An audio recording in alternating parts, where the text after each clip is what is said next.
First of all thank you so much all of you.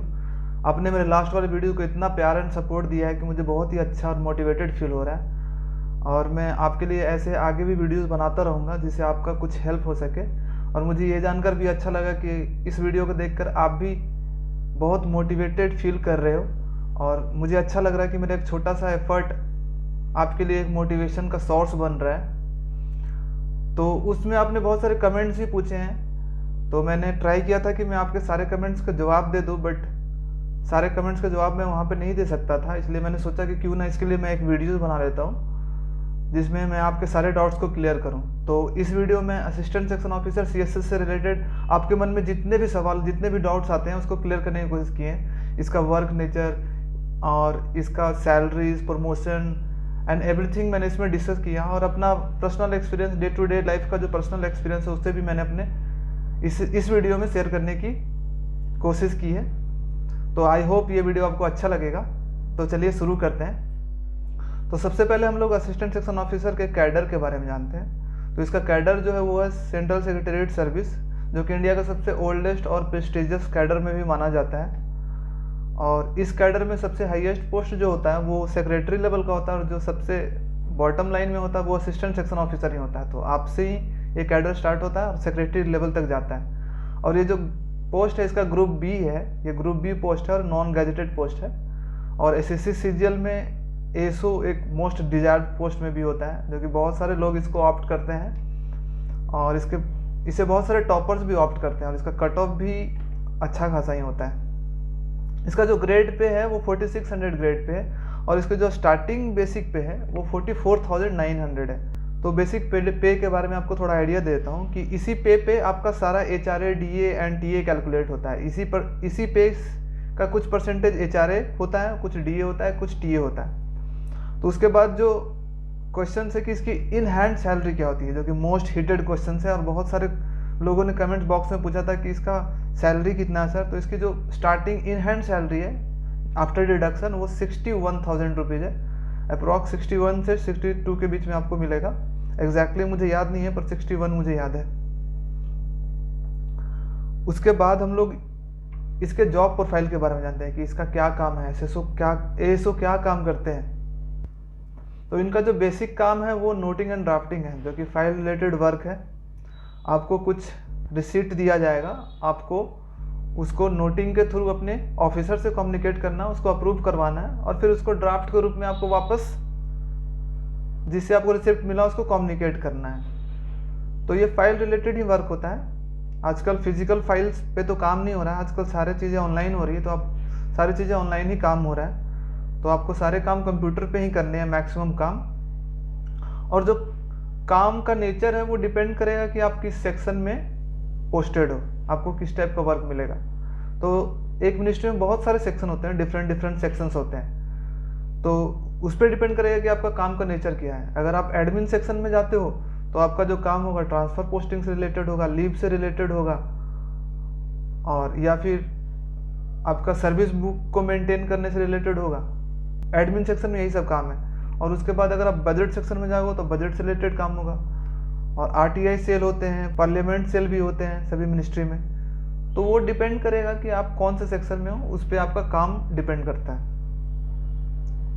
तो जैसा कि मैंने बताया था, इसका जो मेनली काम होता है फाइल हैंडल करना होता है। आपको फाइल ही हैंडल करना है, उसको पुटअप करना है फाइल को, और उसको अपने ऑफिसर से कम्युनिकेट करना, उसको असाइन करना है। उसके बाद आपका काम जो आपको सीनियर अलॉट करेंगे, आपको वो काम करना पड़ेगा। तो यहाँ पे लिखा हुआ है कि टाइपिंग लेटर्स, नोट्स। तो मेनली आप ओवरऑल देख लो तो आपका डेस्क जॉब है, और आपको कंप्यूटर पे काम करना है, और इसमें कोई पब्लिक डीलिंग नहीं है। सिर्फ आपको जो काम दिया गया है आपको उसको कंप्लीट करना है।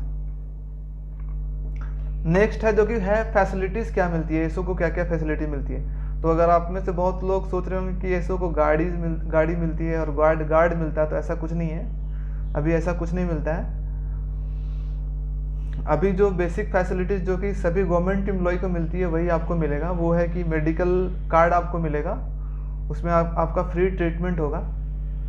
तो ये सभी मिनिस्ट्री के लोगों को मिलती है। पर अगर आप हेल्थ मिनिस्ट्री में आपको हो तो आपको एक एडवांटेज मिलेगा कि आपका कैशलेस ट्रीटमेंट होता है।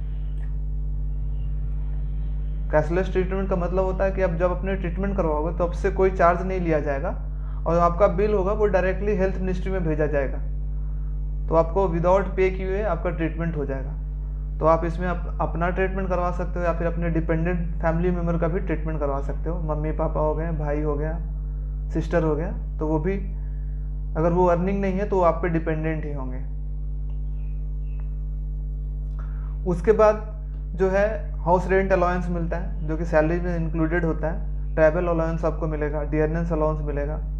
उसके बाद साथ में आपको साल में एक बार बोनस मिलता है जो कि फेस्टिवल बोनस होता है, नवंबर दिसंबर के आसपास मिलता है। और एक बार ऑनरेरियम मिलता है, वो आपके गुड वर्क के लिए मिलता है, आपका अच्छे काम के लिए आपको ऑफिस, आपका जो मिनिस्ट्री होती है आपको ऑनरेरियम देती है। तो बोनस होता है वो अप्रॉक्स 7,000 आपको मिलता है और जो ऑनरेरियम होता है वो 5,000 के अराउंड आपको 5,000 के अराउंड मिलता है। उसके बाद LTC पैकेज मिलता है, लिव ट्रैवल कॉन्सेशन। तो आप ईयरली एक बार कहीं घूमने जा सकते हो और उसका जो ट्रैवल एक्सपेंसेस होगी वो गवर्नमेंट बियर करती है, तो आप गवर्नमेंट से उसका पैसा आपको मिल जाएगा। तो इसमें आप अपने होम टाउन भी जा सकते हो। तो अभी जो ASO को होती है वो टायर 2 तक रिएम्बर्स हो जाता है पैसा, टायर 2 में ट्रैवल कर सकते हो। फ्लाइट की अभी सुविधा नहीं है, वो आप गैजेटेड जब बन जाते हो तो अब आप फ्लाइट से आप ट्रैवल कर सकते हो। उसके साथ आपको ब्रीफकेस अलाउंस मिलता है, आपको अपने ऑफिस बैग लेने के लिए 3 साल में एक बार आपको ब्रीफकेस अलाउंस जो कि 3,000 का होता है वो भी मिलता है। डिफेंस मिनिस्ट्री में अगर आपको पोस्टिंग मिलती है तो आपको फ़ायदा होता है कि आपका टोल फ्री होगा। आप अपना कार्ड दिखाओगे तो टोल पे आपको टोल टैक्स नहीं लगेगा और आपको कैंटीन कार्ड भी मिलेगा। तो आप मंथ में एक पर्टिकुलर अमाउंट तक होता है तो 5,000 रुपीज़ तक आप ग्रॉसरीज भी खरीद सकते हो कैंटीन से। नेक्स्ट चलते हैं जो कि बहुत इंपॉर्टेंट है कि प्रमोशन क्या है ASO में। तो ASO की जो फर्स्ट प्रमोशन होती है वो सेक्शन ऑफिसर के रैंक पे होती है जो कि गैजेटेड पोस्ट है और 4800 ग्रेड पे है और इसमें पे मैट्रिक्स में इसका लेवल 9 है। तो ये फर्स्ट प्रमोशन आपका टाइम 7 to 8 ईयर्स लग जाएगा मिनिमम। अभी एक्चुअली इसके लिए एक एग्ज़ाम होता है, ASO का एग्ज़ाम होता है जो कि अभी कोर्ट केसेस में फंसा हुआ था। उसके कारण क्या हो रहा था कि अभी प्रमोशन थोड़ा सा स्लो हो गया था CSS कैडर में, लेकिन अभी रिसेंटली वो कोर्ट केस क्लियर हुआ है तो अब चीज़ें शायद स्ट्रीमलाइन में आए और अभी प्रमोशन थोड़ा फास्ट होगा सेक्शन ऑफिसर का।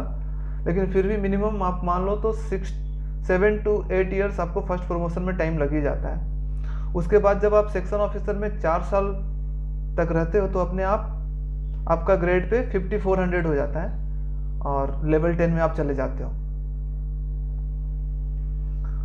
और सेक्शन ऑफिसर किसी भी सेक्शन का हेड होता है, उसके अंडर जितने भी सेक्शन में एम्प्लॉयज़ होते हैं वो सारे लोग काम करते हैं। और उसके बाद जो सेकंड प्रमोशन होता है वो होता है वो अंडर सेक्रेटरी लेवल का होता है जो कि एक ग्रुप A पोस्ट है और उसमें आपका ग्रेड पे 6600 होता है और लेवल 10 है। तो इसका जो प्रमोशन होगा सेक्शन ऑफिसर के 6 से 8 साल होने के बाद होता है और इसमें आपको रियल पावर मिलेगी, इसी पोस्ट से आपको मिलने शुरू हो जाएगी।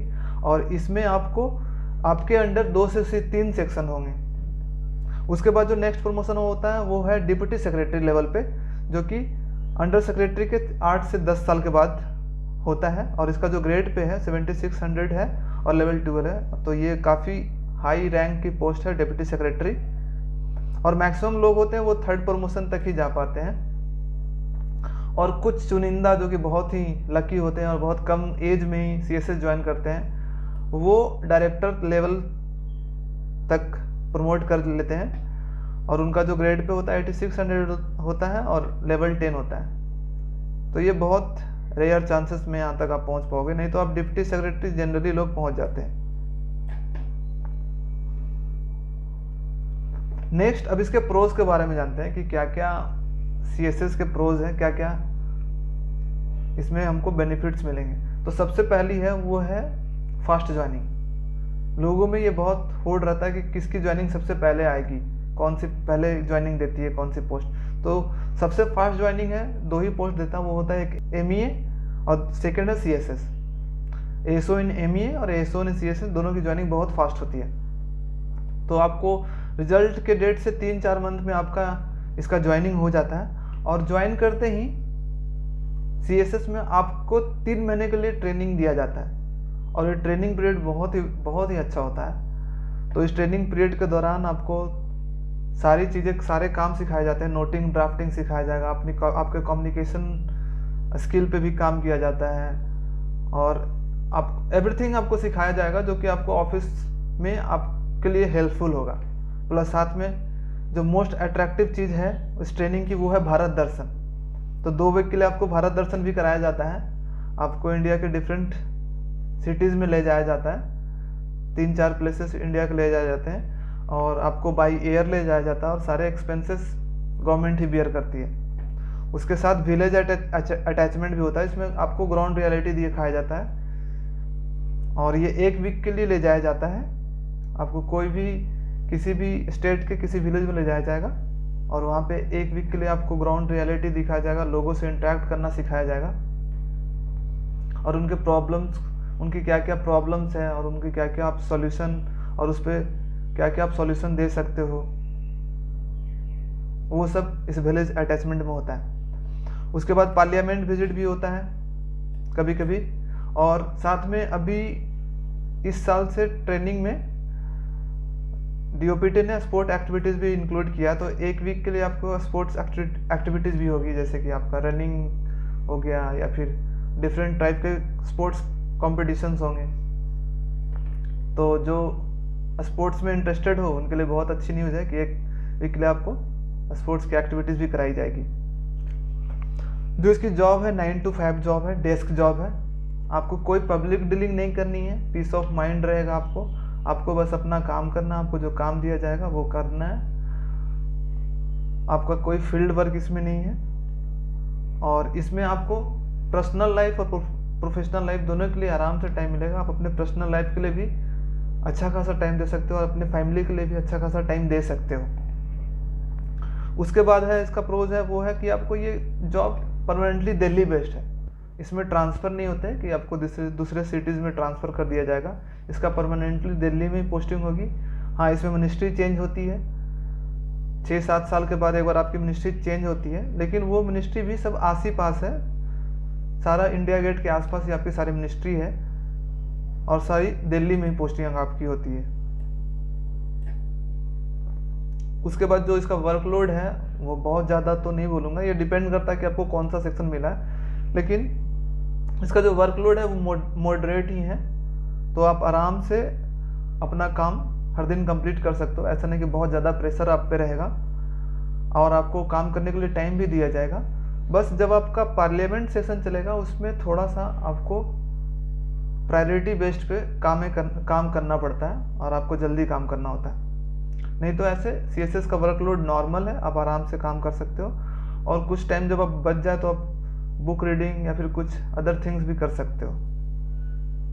इसमें जैसा कि मैंने बताया कि कोई पब्लिक डीलिंग नहीं है, तो आपको कोई टेंशन नहीं होगा। जैसे कि बैंक में होता है कि बहुत लोग उसको सही नहीं मानते हैं, जिनको अच्छा नहीं लगता ये पब्लिक डीलिंग, तो यहाँ पे कोई पब्लिक डीलिंग नहीं है। तो बेस्ट फॉर गर्ल्स है। गर्ल्स के लिए बहुत अच्छा इसलिए है क्योंकि ये एक तो डेस्क जॉब है, प्लस आपको कोई पब्लिक डीलिंग नहीं है, प्लस साथ में ये है कि वर्क इन्वायरमेंट CSS का बहुत अच्छा है, और ये सेफ माना जाता है गर्ल्स के लिए। और आजकल बहुत गर्ल्स CSS को ज्वाइन कर रही हैं, और असिस्टेंट सेक्शन ऑफिसर को ज्वाइन कर रही हैं। तो आपको बहुत सारे यहाँ पे फ्रेंड्स भी मिल जाएंगे, कलीग्स भी अच्छे होते हैं, सीनियर्स भी सपोर्टिव होते हैं। तो I think this is the best job for girls.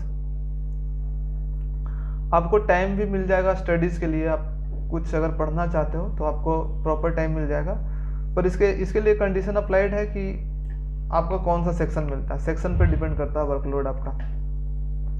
आप अपने हॉबीज़ को भी टाइम दे सकते हो। अगर आपका कोई पैशन है सिंगिंग, डांसिंग, तो उसके लिए भी आप प्रॉपर टाइम दे सकते हो। उसके बाद एक और जो इसका बेनिफिट है कि अब सेंट्रल सेक्रेटेरिएट के सारे बिल्डिंग्स नए बन रहे हैं सेंट्रल विस्टा प्रोजेक्ट के अकॉर्डिंग। तो 2024 तक ये कंप्लीट करने का टारगेट रखा गया और इसका कंस्ट्रक्शन शुरू भी हो गया है। तो 2024 से इसका इंफ्रास्ट्रक्चर जो है CSS का वो वर्ल्ड क्लास वाला होने वाला है। तो जो भी लोग ज्वाइन करने जा रहे हैं उनके लिए ये खुशखबरी है कि जब आप ज्वाइन करोगे 2023 या 24 में, तो आपको एक न्यू बिल्डिंग MNC वाली फीलिंग आएगी। हाँ, इसके साथ है इसमें वर्क एक्सपोजर मिलता है CSS में। MEA में ज्वाइन करते हो तो आप सिर्फ MEA में ही आप काम कर सकते हो उसी मिनिस्ट्री में। अगर आप रेलवे में ज्वाइन करते हो तो आप सिर्फ रेलवे मिनिस्ट्री में ही आप काम करोगे। लेकिन अब जब CSS में ज्वाइन करते हो तो आपको डिफरेंट मिनिस्ट्रीज में पोस्ट किया जाता है। हर एक 5 या 7 ईयर्स के बाद आपको ट्रांसफ़र कर दिया जाता है दूसरी मिनिस्ट्रीज में। तो आपको एक्सपोजर मिलेगा दूसरी मिनिस्ट्री में काम करने का भी। तो आपको अपने लाइफ टाइम में अपने जितने भी आपका ड्यूरेशन है, जॉब का ड्यूरेशन है, उसमें 3 से 4 पोस्टिंग मिलेगी। 3-4 मिनिस्ट्रीज में आपको काम करने का मौका मिलेगा। साथ में इसमें आपको प्राउड फीलिंग आती है जब आप इंडिया गेट के आसपास जॉब करते हो, पार्लियामेंट के आसपास जॉब करते हो, प्रेसिडेंट हाउस आसपास रहता है, तो आपको प्राउड वाली फीलिंग आती है। आप किसी को बता भी सकते हो कि मैं इंडिया गेट के पास जॉब करता हूँ। तो एक थोड़ी प्राउड वाली फीलिंग भी आती है CSS में जॉब करने के बाद। और साथ में इसका एक बेनिफिट है कि जितने भी भवन्स हैं वो सब मेट्रो स्टेशन के पास हैं। तो आपको ट्रैवल में कोई दिक्कत नहीं है। आप कहीं से भी आप अपने ऑफिस आ सकते हो। दिल्ली का जितने भी एरिया है वो मेट्रो से कनेक्टेड है, तो आप मेट्रो के थ्रू अपने ऑफिस आ सकते हो। उसके जो कॉन्स है, कॉन्स ये एक रिलेटिव टर्म है। ये कॉन्स किसी के लिए प्रोज भी हैं, जैसे कि एक डेस्क जॉब है, क्लरिकल जॉब है और मोनोटोनस जॉब है। एक टाइप का ही जॉब आपको करना पड़ेगा, नोटिंग ड्राफ्टिंग। तो नोटिंग ड्राफ्टिंग कर रहे हैं, जिस टाइप के आपको काम मिल रहे हैं उसी टाइप के आपके काम आपको हमेशा हर दिन करना पड़ सकता है। तो इस टाइप का है, आपको कोई पब्लिक डीलिंग नहीं है इसमें। तो जिनको अगर फील्ड वर्क पसंद है तो शायद ये जॉब उनको अच्छा ना लगे। इसमें कोई पावर वाली फीलिंग नहीं आएगी कि आपको यहाँ पे पावर आएगी या फिर आप किसी जूनियर को ऑर्डर दे सकते हो। यहाँ पे ऐसा कुछ नहीं है। आप रिक्वेस्ट कर सकते हो, आपको काम कर लेंगे। आपका जो आपके अंडर जो MTS होंगे या फिर LDC होंगे वो आपका काम करेंगे, बट आप रिक्वेस्ट करोगे तभी वो काम करेंगे। धौस जमा के यहाँ पे काम नहीं होता। तो यहाँ पावर वाली फीलिंग नहीं है। उसके बाद ये जॉब है परमानेंटली दिल्ली बेस्ड है। तो बहुत सारे ऐसे लोग हैं जिनको डिफरेंट सिटीज़ पसंद है, सिटीज़ में घूमना पसंद है, उनको डिफरेंट सिटीज़ में काम करना पसंद है। तो ये जॉब आपके लिए सूटेबल नहीं होगा, क्योंकि इसकी जो पोस्टिंग है परमानेंटली दिल्ली में ही होती है। और अगर आप जाना चाहोगे दूसरी सिटीज़ में तो आपको डेपुटेशन पे भेजा जाता है, लेकिन आप 4-5 साल के बाद वापस आपको बुला लिया जाएगा और एक बार ही आप शायद लाइफ टाइम में डेपुटेशन पे जा सकते हो। हाँ, इसमें कभी कभी वर्कलोड बढ़ जाता है जब पार्लियामेंट सेशन चलता है और आपके पास अगर पार्लियामेंट क्वेश्चंस आ गए तो आपको उसको एनी हाउ रिप्लाई देना ही है। उस टाइम क्या होता है, पूरा सेक्शन उस क्वेश्चन को लेकर बिजी हो जाता है। तो उस टाइम आपको अपना लेट आवर भी बैठना पड़ सकता है अपने ऑफिस में, सैटरडे संडे भी आना पड़ सकता है। तो पार्लियामेंट सेशन के टाइम पे, और दूसरा है जब फाइनेंशियल ईयर एंड होता है तब भी थोड़ा वर्कलोड बढ़ जाता है। और टाइम टू टाइम कभी कभी ऐसा कुछ इंपॉर्टेंट काम आ जाता है तब भी थोड़ा वर्कलोड होता है। तो उसके लिए मैं बोलूँगा कि जितने भी लोग ज्वाइन करने वाले वो मेंटली प्रिपेयर रहें कि काम कभी भी ऑफिस में ज़्यादा आ सकता है और आपको सैटरडे संडे भी आना पड़ सकता है और लेट आवर भी बैठना पड़ सकता है।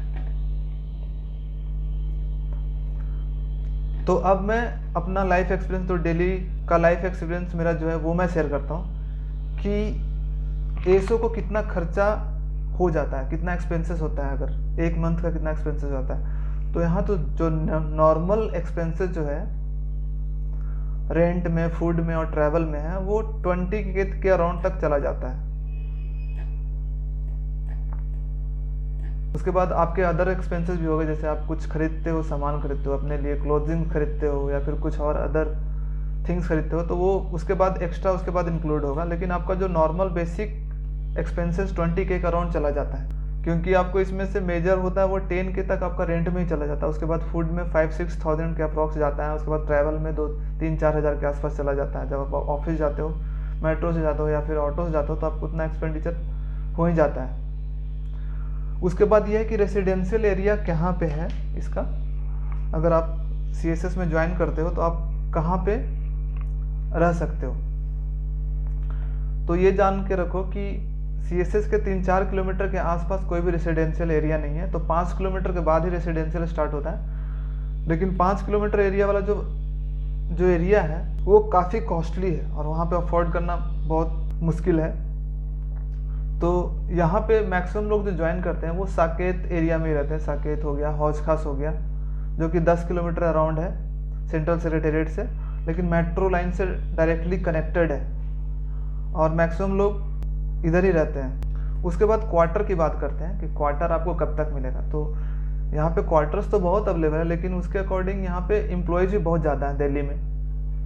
तो क्वार्टर आपको 3-4 साल के बाद ही मिल पाएगा, अभी तो नहीं मिल पाएगा। और क्वार्टर की कंडीशन अभी उतनी अच्छी भी नहीं है, अच्छी क्वालिटी वाले क्वार्टर्स नहीं मिल पाएगी अभी, लेकिन क्वार्टर्स का काम चालू है। बहुत सारे मल्टी स्टोरी क्वार्टर्स बन रहे हैं जो कि 3-4 साल में कंप्लीट हो जाएगा। शायद सेंट्रल विस्टा जो प्रोजेक्ट बन रहा है उसी के साथ साथ क्वार्टर भी कंप्लीट हो जाएगा, तो उस टाइम आपको अच्छे क्वार्टर मिलेंगे।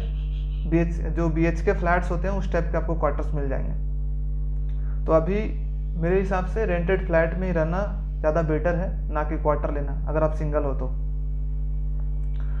अब लीव जो मिलती है जनरली सैटरडे संडे ऑफ होता है हमारा ऑफिस में, और रेयरली हमें कभी कभी काम होता है जब ऑफिस में, तो सैटरडे या संडे को बुला लिया जाता है, नहीं तो वैसे सैटरडे संडे ऑफ है। तो आप आराम से अपना अगर कहीं घूमना है तो घूमने जा सकते हो सैटरडे संडे को। और जो हमें लीव्स मिलती है वो है, हमें 30 EL मिलता है। EL मतलब अर्न लीव। तो एक साल में हमें 30 EL मिलता है, 8 कैजुअल लीव मिलते हैं और 2 RH मिलता है जो कि रेस्ट्रिक्टेड हॉलीडे होता है। आप फेस्टिवल के टाइम पे आप उसे ले सकते हो। साथ में मेडिकल लीव्स भी मिलते हैं कुछ, और साथ में 10 स्पेशल कैजुअल लीव मिलते हैं। तो ये स्पेशल कैजुअल लीव क्या होता है कि आप मिनिस्ट्री में बहुत सारे स्पोर्ट्स एक्टिविटीज़ भी होती है या फिर कल्चरल एक्टिविटी में भी होती है। तो अगर आप उसमें पार्टिसिपेट करते हो तो उसके लिए आपको स्पेशल कैजुअल लीव मिलता है। तो आपको 10 एक साल में स्पेशल कैजुअल लीव मिल सकता है। अब लंच टाइमिंग की बात करते हैं कि लंच कब होता है। तो ऑफिस स्टार्ट होता है 9 बजे, ऑफिशियल टाइमिंग है, और 5:30 तक इसका टाइमिंग है, 9 to 5:30। और लंच का जो टाइमिंग है वो 1 बजे से लेकर 1:30 बजे तक है, लेकिन जनरली लोग 1 से 2 तक लंच रखते हैं, 1 से 2 बजे तक का लंच रखते हैं। ऐसे ऑफिशियली आधे घंटे का लंच है, बट लोग 1 घंटा इसे ले ही लेते हैं यहाँ पे। और इसके वर्क इन्वायरमेंट के बाद बात करते हैं कि CSS का वर्क इन्वायरमेंट कैसा है। तो इसका वर्क इन्वायरमेंट बहुत ही अच्छा है। मुझे तो मेरा 2-3 साल का एक्सपीरियंस यहाँ पे काम करते हुए हो गया और मुझे बहुत ही अच्छा फील हो रहा है।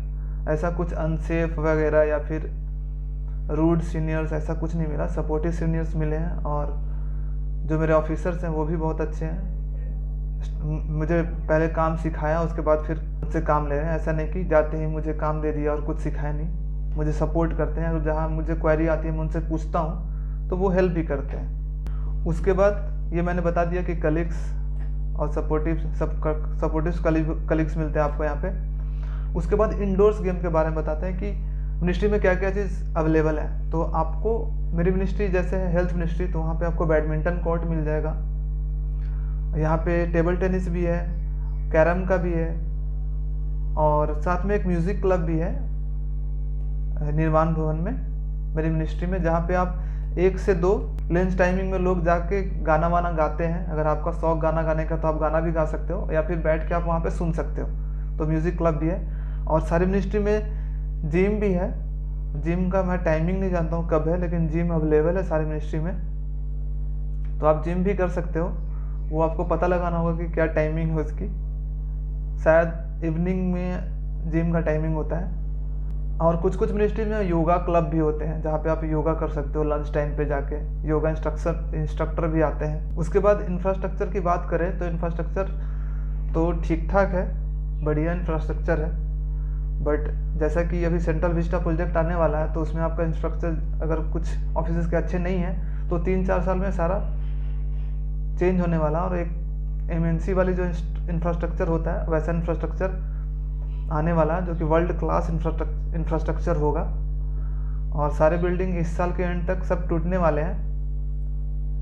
तो ये बहुत अच्छी खबर है जो भी CSS ज्वाइन करने वाला है या फिर जो ज्वाइन कर चुके हैं।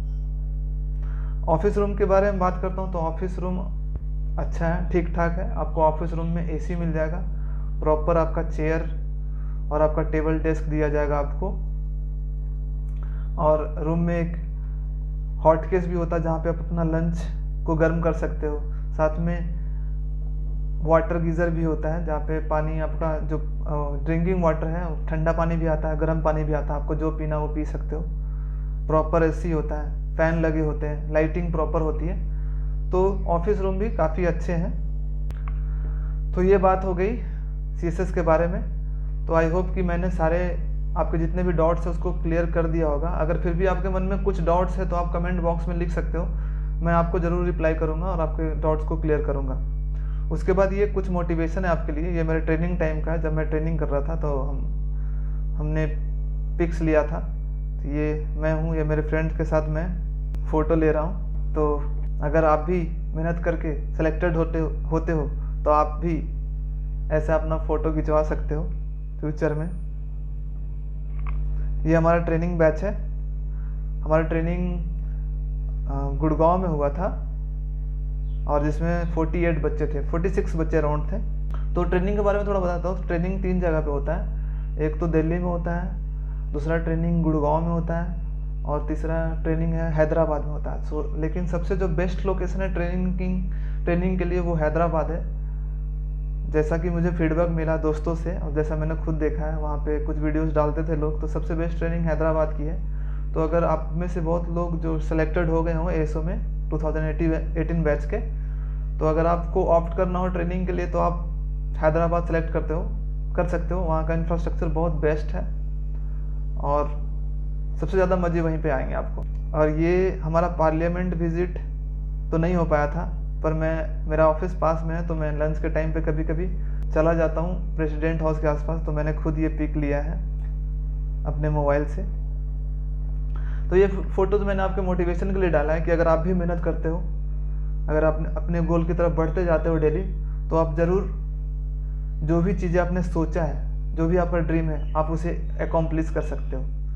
अगर मैं कर सकता हूँ, एक छोटे से गांव से आकर एक लड़का, हिंदी मीडियम का लड़का, अपने सारी चीज़ों को धीरे धीरे मैंने इम्प्रूव किया है और मैं अपने गोल की तरफ बढ़ता गया हूँ और फाइनली मैंने अचीव किया। तो आप भी इसे अचीव कर सकते हो।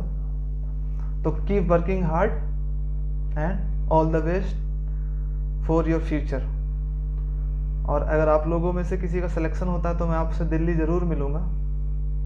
तो please keep working hard and all the best. Thank you so much for watching this video. इन मुट्ठियों में चांद तारे भर के, आसमां की हद से गुजर के, हो जा तू भीड़ से जुदा, भीड़